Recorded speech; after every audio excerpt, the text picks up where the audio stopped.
Bienvenidos a una nueva transmisión de nuestro consultorio jurídico online. Como cada viernes vamos a trabajar un tema relacionado al derecho y importante también para la población, para que ustedes sepan cómo proceder ante diferentes circunstancias. El día de hoy vamos a trabajar lo concerniente a los requisitos y trámites para conformar un comité, fundación o asociación. Nos acompaña el magíster Daniel Muñoz Lazo, docente de la Universidad de San Martín de Porres, para compartir este tema con nosotros. ¿Cómo está, profesor Daniel Muñoz? Buenas tardes. ¿Cómo estás, Eric? Muy buenas tardes y saludar también a todos los oyentes de la Universidad de San Martín de Porres. Bien, este tema que vamos a trabajar la tarde de hoy es prácticamente de día a día, de todos los años, constantemente la gente se está asociando, se está agrupando, pero a veces el optar por que sea un comité, una fundación, una asociación, es importante delimitarlo y el día de hoy con usted lo vamos a revisar y sobre todo los trámites, ¿no? Cuán importante es conocer cada uno de los procesos para cortar plazos y para ir a las instituciones que corresponden y equivocarnos menos. Así que le doy el tiempo para que usted desarrolle el tema del día de hoy. Adelante. Muchas gracias, Eric. Efectivamente, saludar a todos siempre los oyentes los días viernes. Tenemos nuestro consultorio jurídico para hacer referencia a lo que corresponde a un tema de mucha habitualidad. Es muy común en aras de establecer que el hombre necesita una permanencia en comunidad. El hombre debe permanecer en sociedad. Y parte de esa permanencia, entonces, de ese vivir en sociedad, implica agruparse. Pero esta agrupación requiere muchas veces una protección jurídica, requiere muchas veces una inscripción, lograr una inscripción para poder alcanzar sus fines, para poder alcanzar sus objetivos como sociedad. Ya no hablamos de objetivos individuales, hablamos de objetivos sociales, hablamos de objetivos de determinada persona jurídica. Entonces, el día de hoy vamos a explicar de forma sucinta cómo es la conformación y el trámite que debe establecerse cuando hablamos de la inscripción en registros públicos de una asociación, cuando hablamos de un comité y también cuando hacemos referencia a una fundación. Eso es fundamental y es principal cuando nos referimos a ello. Entonces, vamos a empezar hablando que una asociación, primero, una asociación, debe cumplirse determinados requisitos. Primero, hablamos de 2 a más personas para que puedan integrarla. Ese es el primer requisito cuando hablamos de la asociación. Hablamos de 2, 3, 4, 5, 10, 20 personas, 60, 100 personas que integran la asociación. Segundo, hablamos de una asociación civil, entonces hablamos de un fin no lucrativo que va a tener esta asociación. Cuando hacemos referencia a este fin no lucrativo, nos referimos a que si existen ganancias, estas ganancias pertenecen y forman parte a las ganancias de la asociación para el fin que quiera realizar. No es que se van a repartir ganancias individuales, ¿no? Si, por ejemplo, hablamos de una asociación deportiva y esta asociación deportiva ha hecho ahora en verano, ahora que se viene el verano, ha hecho unas vacaciones útiles en el aspecto del fútbol, el dinero que ha ingresado producto de esa inscripción no es para la repartición de los asociados. Hablamos de una asociación civil. Es propiamente el dinero de la asociación. Es la ganancia que va a tener la propia asociación. Entonces hablamos de 2 o más intervinientes en la asociación, hablamos de que debe existir un fin no lucrativo y debe existir el objeto en común. ¿Cuál es la razón? ¿Cuál es el motivo que nos va a juntar para integrar la asociación? Entonces nos va a integrar para formar la asociación, por ejemplo, un índole deportivo, puede ser un índole religioso, puede ser un índole cultural, un índole académico, que puede permitir y puede dar base para que se conforme y para que se instaure esta asociación. No se olviden, entonces necesitamos un objetivo en común, un objeto en común que nos reúne a todos nosotros para de esa manera poder establecer cómo vamos a organizarlo, cómo vamos a establecerlo y cuáles van a ser los parámetros dentro de los cuales vamos a trabajar nuestra asociación deportiva, por ejemplo, como hemos puesto el caso. Entonces, esta asociación deportiva tiene el fin no lucrativo, sus asociados son, por ejemplo, 15 personas y tiene un objeto en común. Entonces, con ello también podría ser un objeto cultural. Con ello, entonces, hablamos de que se ha conformado esta asociación. Pero se ha conformado esta asociación de hecho, de forma fáctica. Lo que necesitamos entonces ahora es darle a esta asociación el revestimiento y la protección jurídica. El revestimiento y la protección jurídica. Entonces, para poder lograr ello, primero vamos a tener que establecer un nombre. Hay que colocarle un nombre a nuestra asociación.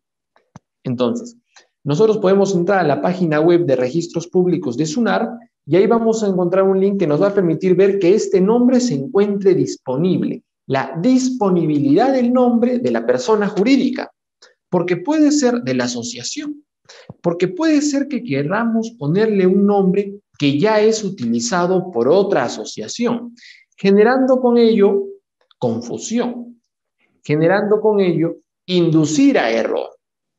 Porque cada asociación es totalmente distinta, es totalmente diferente, totalmente independiente también en cuanto a sus asociados. Entonces, es importante que podamos establecer el nombre de nuestra asociación. Una vez que ya hemos establecido el nombre de la asociación, es importante poder establecer el estatuto.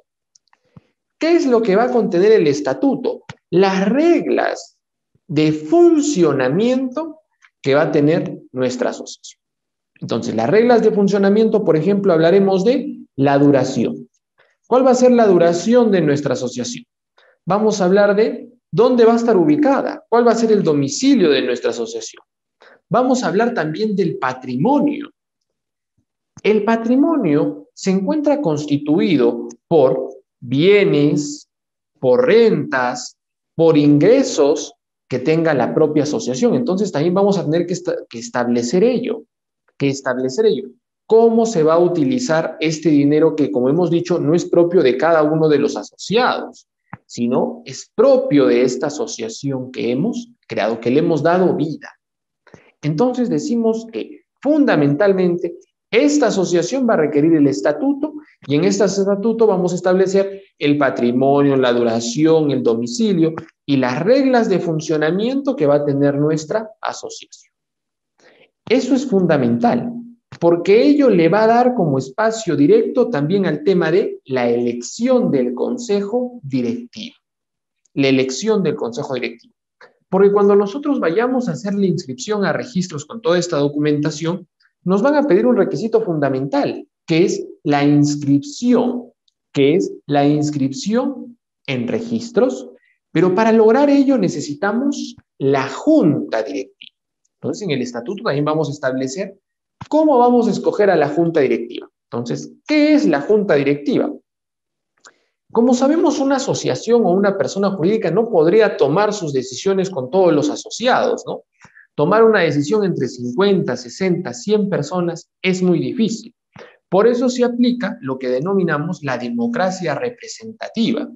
¿Qué es la democracia representativa o las formas de representación?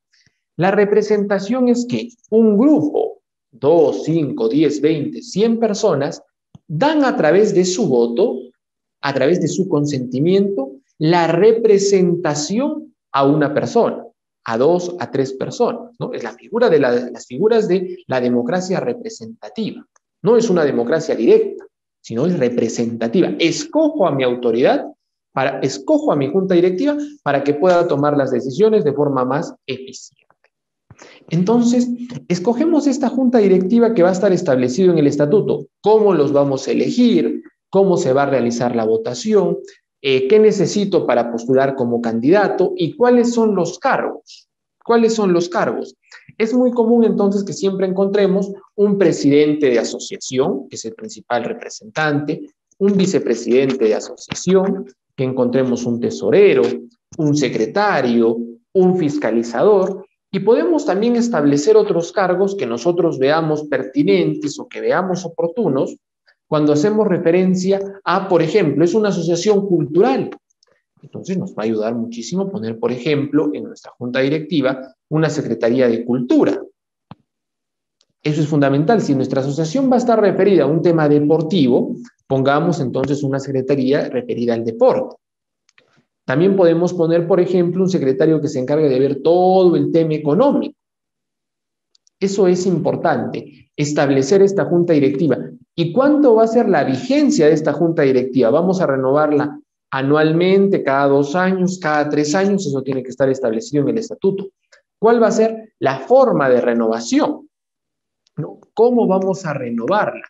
Porque es importante que cada vez que se escoge esta junta directiva, va a ser por un plazo, va a ser por un periodo de tiempo.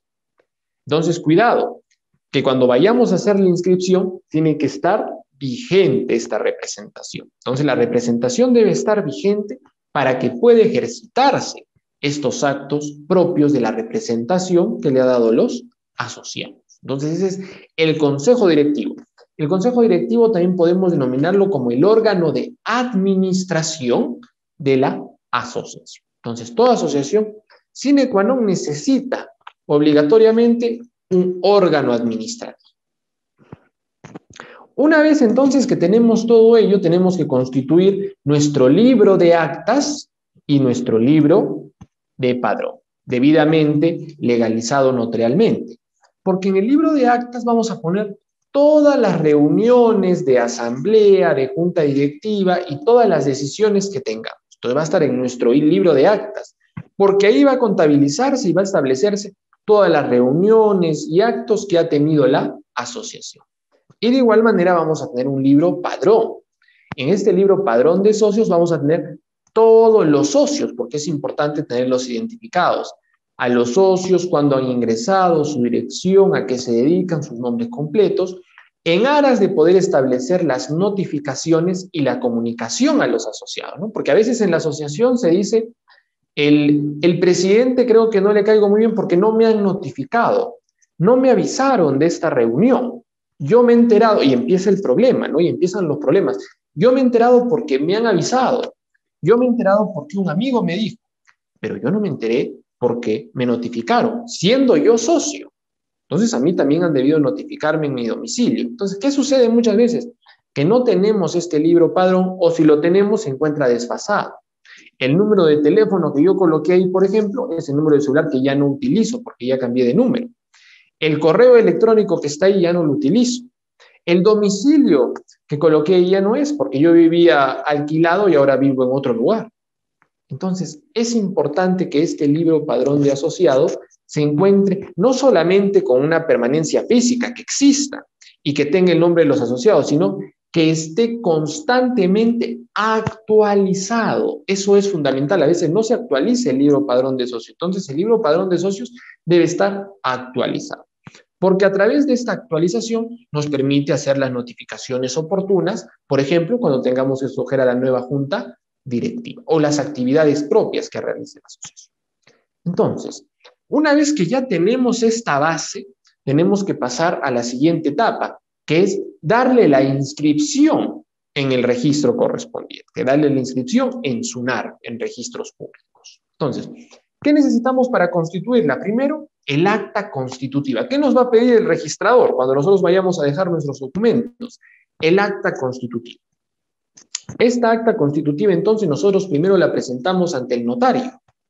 La presentamos ante el notario, ¿para qué? Para que él presente la escritura pública. La escritura pública. Con esa escritura pública que vamos a tener, nos va a permitir ya llevarla directamente a registros públicos, para que ahí se produzca la inscripción registral de la persona jurídica. Entonces, es fundamental. ¿Qué nos va a pedir para su inscripción en registros públicos? El nombre, el estatuto, que tengamos el consejo directivo, el acta constitutiva y la escritura pública. Con esos 5 requisitos que nosotros ya tenemos, vamos y presentamos a registros públicos. Y ahí pueden suceder para que hagan la inscripción en las personas jurídicas. Ahí puede ocurrir 2 situaciones. La primera situación es que sea aceptada efectivamente y se produzca su inscripción y se dé el parte registral. Entonces ya está inscrito. Y la segunda opción es que no se logre su inscripción porque no se colocó, por ejemplo, la junta directiva, o quizás no se acompañó el acta constitutiva, o quizás porque no se acompañó el estatuto. Muchas veces sucede eso, ¿no? Son tantos los documentos que presentamos y nos olvidamos de algo. ¿Qué sucede ante esa situación? Registros Públicos nos va a emitir una esquela de observación. Esta esquela de observación va a contener todos aquellos documentos que nos están faltando, todos aquellos documentos que debemos tenerlos para que pueda el registrador lograr la inscripción. Entonces nos va a dar un plazo. Nos va a decir entonces, tienen ustedes un plazo de 10, 5, 3 días para que puedan subsanar la omisión de, en el escrito presentado, no está establecida la junta directiva.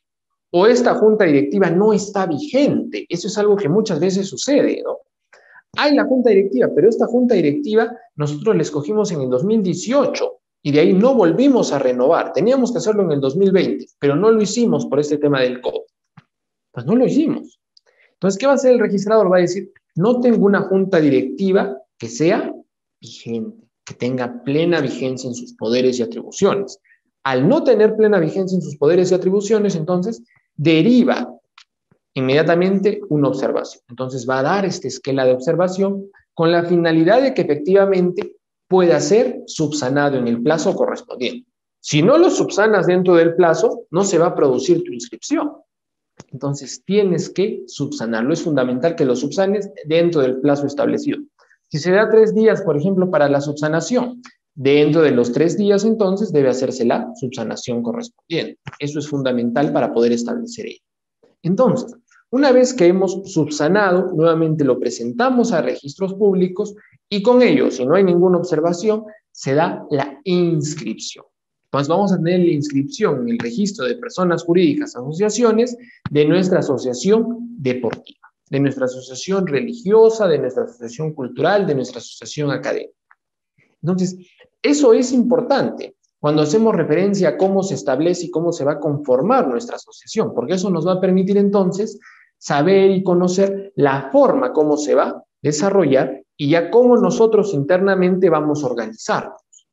Pero no solamente el estatuto va a manejar directamente la funcionalidad de la asociación. La asociación también se rige por la Constitución Política del Estado y por el Código Civil en el libro de personas jurídicas, libro 1 del Código Civil. Entonces, es importante, porque si en algunos aspectos el estatuto no dice, a veces pasa ello, ¿no? Nuestro estatuto no pusimos cómo iba a ser nuestra forma de elección. En nuestro estatuto no pusimos determinada información. Entonces, ¿qué sucede? ¿Cómo solucionamos el problema? Fácil. Vamos entonces a el Código Civil. Y el Código Civil nos va a establecer esos parámetros para poder lograr la inscripción de nuestra asociación. De igual manera, entonces, eso es en cuanto a una asociación, cómo la conformamos, cómo la establecemos y al final cómo se da su inscripción registral. Pero también el Código Civil nos presenta otras figuras que también pueden establecerse cuando hacemos referencia de las personas jurídicas. Y de igual manera podemos hablar de un comité.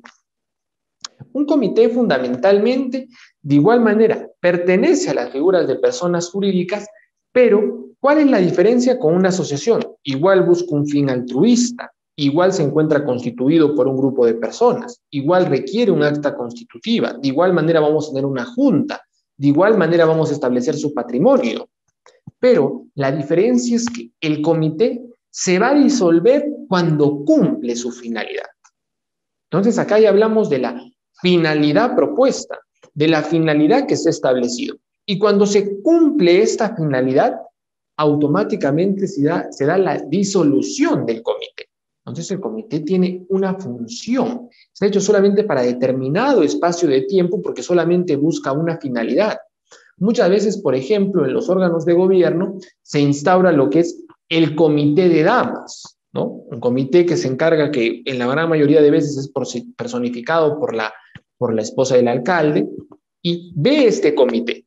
Pero es un comité que evidentemente, como podemos ver, tiene una finalidad, pero se va a disolver cuando se cumpla esa finalidad.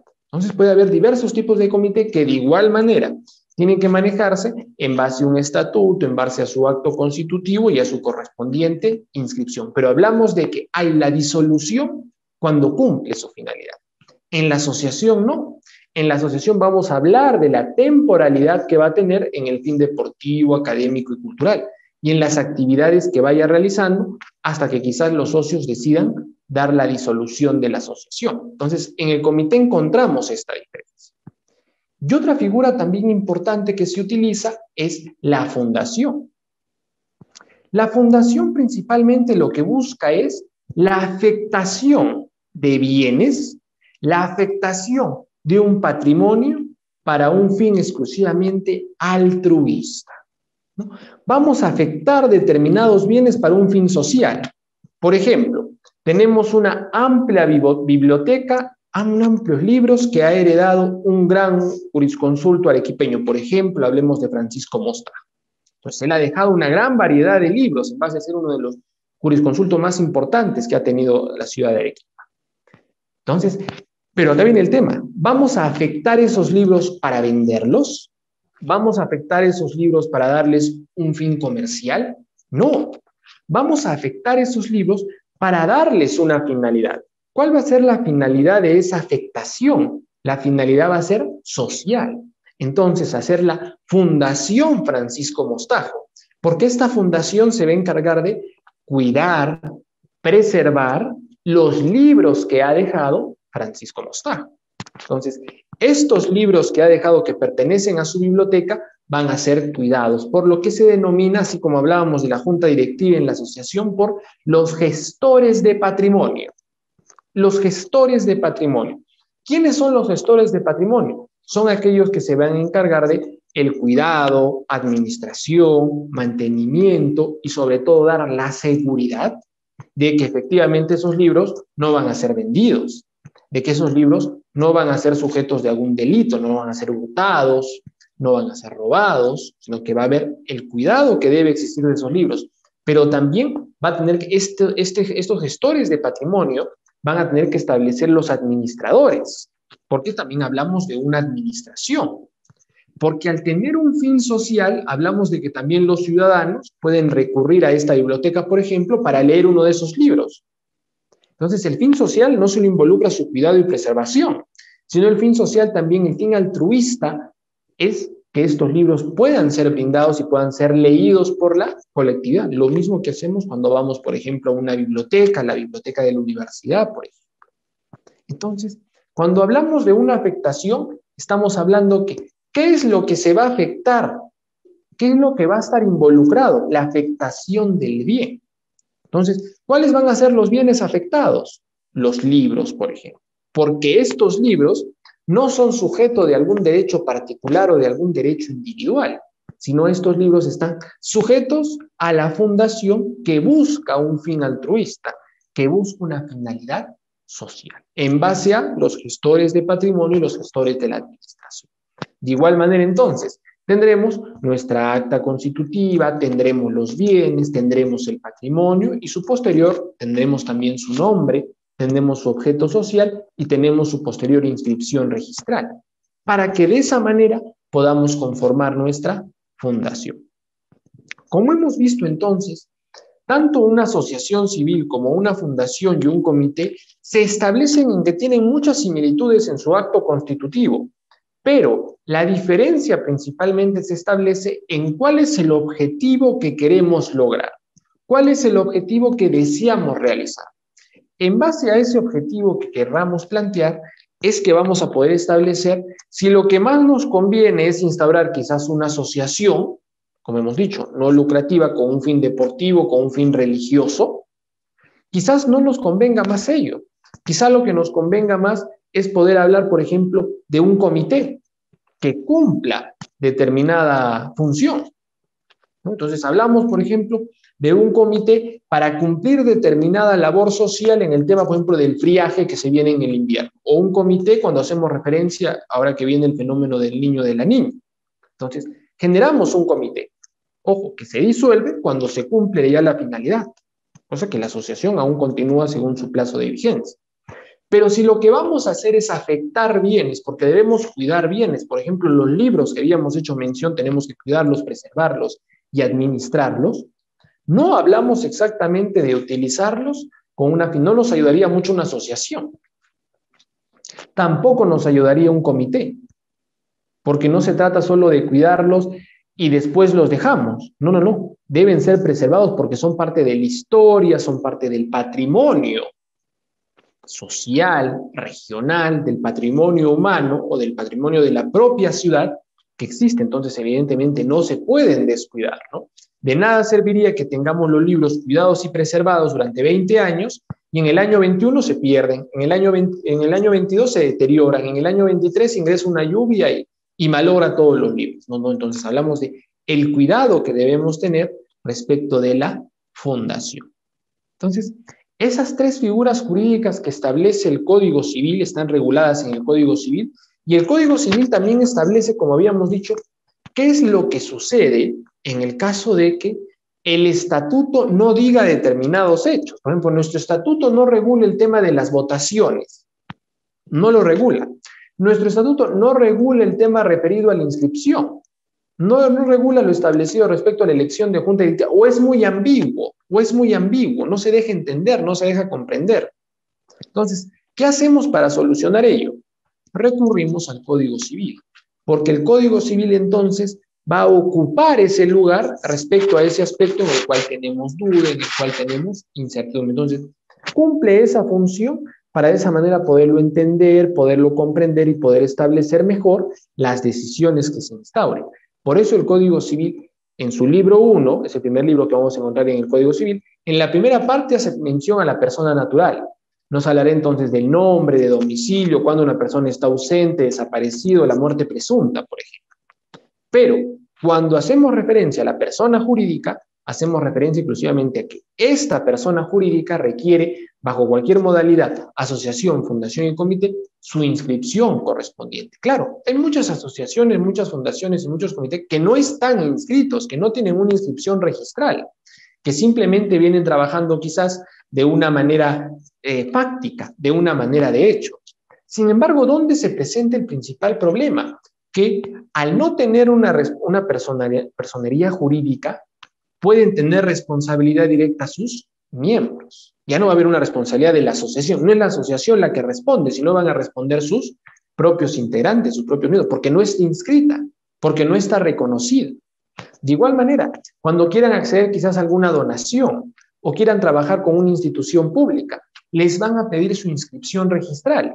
Entonces, no tenemos nuestra inscripción. Entonces, no va a haber, muchas veces, no se brindan estas donaciones o no se brindan estos trabajos o estos apoyos cuando hacemos referencia a personerías jurídicas que propiamente no se han constituido, no se han instaurado. Entonces, es importante poder constituirlas y es importante también poder establecerlas. Por eso esta semana hemos querido hablar y hemos querido hacer referencia a las tres figuras de las personas jurídicas que establece el Código Civil, que como hemos visto, no es difícil tramitarlas, no es difícil poderlas instaurar, pero sí es importante que lo hagamos. No olvidemos, fundamental, el nombre tiene que estar establecido, no debe haber un homonimia, no debe haber un nombre también que sea utilizado, el estatuto, donde va a estar todas las reglas de funcionamiento, el consejo directivo, la junta directiva, o hablamos de los administradores y hablamos de una fundación, y también la escritura pública notarial. Con eso hacemos nuestra inscripción y queda inscrito en aras de poder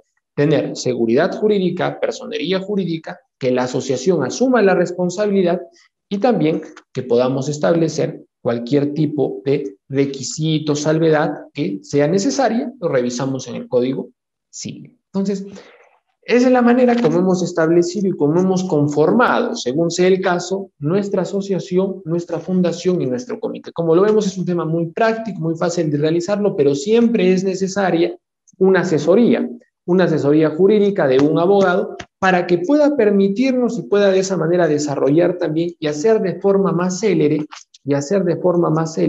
la inscripción y de esa manera, si hubiera, porque siempre se presentan esquelas de observaciones, subsanarla. Muchas veces no se subsana. Muchas veces se presenta la escala de observación y no lo sabemos. Y no lo sabemos. O si nos llegó, pensamos que podemos solucionarlo en un mes, en 2 meses, en 3 meses. Por eso es importante la asesoría jurídica, porque la asesoría jurídica nos va a poder permitir establecer el plazo, el tiempo. Hablamos, por ejemplo, la diferenciación entre días calendario y días hábiles. Eso es importante poder establecer. Hablamos de cuánto tiempo tenemos para poder hacer la respectiva subsanación y qué es lo que nos han observado. Eso es importante. ¿Qué nos han observado de lo presentado? Y en base a eso, poderlo subsanar. Muy bien, entonces ese es el tema que hemos querido desarrollar esta semana y estamos prestos, Eric, siempre para cualquier duda, cualquier pregunta, cualquier interrogante que pueda existir de las asociaciones, fundaciones y de los comités. Muchas gracias. Muchas gracias por el tema expuesto y sí, tenemos algunas consultas ya que nos hacen llegar. La primera de ellas es en cuanto a la virtualización. Nos consultan si cuando se conforma está permitido de manera virtual, como fue el año pasado, que había un decreto que extendía esto, o ya eso ha quedado disuelto y tiene que ser solo y únicamente presencial como era antes de la pandemia. Hasta el momento también se continúa con la mesa de partes virtual para poder utilizarlo. Y un aspecto principal también, Eric, es que la plataforma de registros públicos se ha modernizado bastante y permite también esta presentación. Esperemos que ello se quede también después de la pandemia, ya que es mucho más factible que el ciudadano reúna los requisitos, lo convierta en un PDF y lo envíe. No, ¿qué nos ahorramos con eso? Tener que ir hasta la dependencia registral, tener que quizás hacer una cola extensa, involucra tiempo. En cambio, cuando lo presentamos virtualmente, como se está presentando todavía hasta el día de hoy, lo podemos hacer desde nuestros hogares, presentando nuestros documentos en PDF e instaurándolo a través de la mesa de partes virtual de registros públicos. Aún podemos continuar haciéndolo y esperemos que también los próximos años la virtualidad sea parte del trabajo registral. Y la pregunta también se complementa con la sesión de conformación de la asociación. Esta reunión inicial que se lleva para iniciar el libro de actas, estaba permitido hacerlo de manera virtual, con la firma digital. La consulta que nos hacen es si este decreto terminó a finalizar el año 2020, se extiende hasta el 2021, o es necesario que las personas físicamente se reúnan para conformar su asociación. Aún podemos utilizar la firma digital para que de esa manera podamos lograr la inscripción utilizando los medios digitales. Hacemos el acta de forma digital y colocamos al final, no olvidemos siempre la fecha, y colocamos las firmas digitales y presentamos en registros públicos. Entonces, ¿se puede conformar con una reunión? Claro que sí, se puede conformar. Exacto. Muy bien. Tenemos otra pregunta que también nos hacen y nos están consultando respecto a la cantidad de personas que tienen que estar para conformar una asociación, un comité. ¿Cuánto es? ¿Varía el número? ¿Es el mismo número siempre para llevar a cabo una conformación? Muy bien. Eso el código le da plena libertad a las asociaciones, fundaciones y comités de que puedan establecer según la cantidad de socios que sean. Por ejemplo, una asociación deportiva puede fundarse con 5, 10, 12, 15 socios. Y en el transcurso van a llegar más personas que van a querer asociarse. Entonces, nuestra asociación que empezó con 15, con 20, termina con 100, con 200, con 300. No hay ningún problema. Pero eso sí, Eric, que es importante, que todas las personas que van participando de la asociación estén en el libro Padrón de Socios. Eso es fundamental. Porque si no están en el libro Padrón de Socios, por ejemplo, no van a poder participar en las elecciones, se me ocurre, de la junta directiva, ¿no? Como yo quiero ser parte de la junta, quiero ser presidente de la junta directiva de la asociación, pero cometí el error de no inscribirme en el libro Padrón de Socios. Entonces es fundamental, porque lo que va a pasar, Eric, es que la asociación va a ir aumentando, 10, 20, 30, 100, 200, y es importante entonces mantener un orden. No hay un límite, puede seguir aumentando la cantidad de personas que deseen integrar nuestra asociación. El mínimo para empezar puede ser 2, 5 personas. Podemos establecerlo con 2, 3, 4, 5, 6, lo que estimemos pertinente. Pero debemos tener algo en cuenta, que vamos a tener que establecer una junta directiva. Entonces, nuestra junta directiva, ¿qué va a tener necesariamente? ¿Qué nos va a pedir el registrador? un presidente, un vicepresidente, un secretario, un tesorero y un libro de actas. Ahí ya tenemos 5 y un libro de actas. 5 Entonces, sería el mínimo. claro, porque nos van a observar. Si presentamos solo 2, presidente, pero y los otros cargos de junta directiva, mínimo tiene que tener su presidente, vicepresidente, secretario de actas, el tesorero y, por ejemplo, otras secretarías, fiscalización, secretaría de deportes. Entonces, tengamos también cuidado con eso. Si bien el código no los pone el mínimo, pero tengamos presente que para la junta directiva hay que presentar 5, 6, 7 cargos. Bien, nos hacen otra consulta respecto a las elecciones. Nos preguntan, ¿qué sucede si es que no renuevo mi junta directiva? ¿Estoy expuesto a alguna sanción o esto no afecta más de la cuenta? Muy bien, cuando muchas veces sucede que el presidente no convoca una nueva reunión o la junta directiva actual no quiere salir del cargo, sucede. Entonces, ¿qué pasa con ello? Nuestra inscripción registral queda desfasada, porque nuestra junta directiva era hasta el 2020 y ya vamos a entrar al 2022. Tenemos un desfase en cuanto a la junta directiva. Hay que conformar la nueva junta directiva. ¿Qué sucede entonces si la junta directiva no quiere hacerlo, no quiere renovarla? Esa atribución entonces también le corresponde a los socios. Los socios pueden solicitar directamente o ante el juez correspondiente para que haga la convocatoria al pleno de los socios para que se dé la elección de la nueva junta directiva. Por eso es importante, Eric, el estatuto, porque en el estatuto vamos a establecer qué es lo que sucede en estos casos. Pero pongamos en el caso que no lo hemos puesto en el estatuto. En el Código Civil, Eric, se encuentra regulado que los asociados podrán entonces recurrir ante el juez correspondiente para que se dé la convocatoria a los socios y los socios puedan después pedir la convocatoria a elecciones de la nueva junta directiva. Y la última consulta que nos plantean es respecto a el tema de los vitalicios. Cuando se designa presidentes o socios vitalicios, ¿cómo se maneja ese socio a futuro? ¿Paga cuota, no paga cuota? ¿Cuánto compromiso tiene? ¿Qué trato se le tiene que dar? ¿Y en qué condiciones o bajo qué requisitos alguien puede ser denominado vitalicio? El estatuto de nuestra asociación, por ejemplo, puede establecer diversos tipos de socios. Tenemos socios honorarios, aquellos socios que han recibido, por ejemplo, una condecoración o que han hecho una donación, por ejemplo, a nuestra asociación. Va a ser un socio honorario. Podemos establecer también un socio vitalicio. Pero ¿cuál es el detalle de ello? Que nosotros podemos manejar el tema de los socios. Pero eso sí, los derechos de los socios no pueden ir más allá de los límites del Código Civil. Por ejemplo, ¿cuál es un primer límite que pone? Los votos. El voto de cualquier asociado es un voto unitario, libre y secreto. No es que porque yo soy un socio honorario, soy un socio vitalicio, que puedes darle el término que te estimes conveniente en tu estatuto, mi voto va a valer más o mi voto vale menos. El voto de todos vale igual. De igual manera, por ejemplo, la asociación puede establecer el tema referido a el pago, el patrimonio que van a conformar los socios.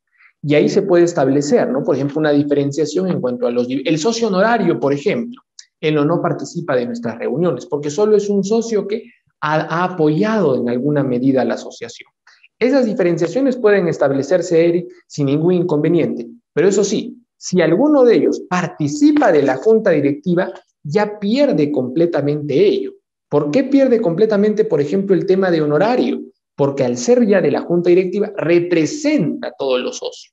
Entonces, esa representación que le han dado todos los socios hace que ya se encuentren todas las responsabilidades y atribuciones que debe cumplir. Pero no puede haber presidentes vitalicios, puede haber una junta directiva de presidente vitalicio, secretario de actas vitalicio, secretario de economía vitalicio, no. La junta directiva tiene que renovarse. Muchas gracias, profesor Daniel Muñoz, por el tema expuesto el día de hoy. Creo que ha quedado claro y también hay las respuestas para las personas que nos consultaban. Y ya sabemos entonces el procedimiento que hay que seguir para mantener en orden cuando querramos asociarnos, cuando querramos hacer legal algún club o algún grupo que nosotros querramos conformar y comenzar a figurar en la sociedad. Muchísimas gracias. Nos encontramos el próximo viernes. Muchas gracias, Eric, y siempre saludar y un fuerte abrazo a cada uno de nuestros oyentes de la Universidad San Martín de Porres. Hasta luego. Hasta luego. Buenas tardes con todos.